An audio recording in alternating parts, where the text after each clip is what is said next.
আমার কোনো আচরণে যদি অস্বাভাবিকতা দেখেন তাহলে বুঝে নেবেন সমস্যা শুরুটা হয়েছে আপনাদের কাছ থেকেই। যদি আমি আপনার সাথে পূর্বের তুলনায় কম কথা বলি তাহলে বুঝে নেবেন আপনাদের সাথে কোনো কথা বা কাজ আমাকে অনেক কষ্ট দিয়েছে। যদি আমার মায়া টান আপনাদের উপর থেকে কমে যায় তাহলে বুঝে নেবেন আপনাদের স্বার্থপরতা আমাকে বহুবার ক্ষত করেছে। যদি আমার কোনো কথাকে খোঁচা দেয়া মনে হয় তাহলে বুঝতেই পারছেন এমন খোঁচা মার্কা কথা আপনারাও বহুবার বলেছেন, তাই নিজেও ফেরত পাচ্ছেন।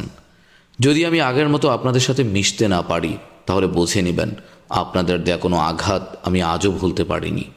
যদি দেখেন আপনাদের সাথে খারাপ ব্যবহার করতে আমার বাধছে না তাহলে বুঝে নেবেন আপনাদের চরম খারাপ ব্যবহারের কারণেই আমার ভদ্রতা লোপ পেয়েছে। দুনিয়ার সব সম্পর্কের কিছু সীমাবদ্ধতা আছে, তা অতিক্রম হলেই মানুষের মধ্যে অস্বাভাবিক পরিবর্তন দেখা যায়।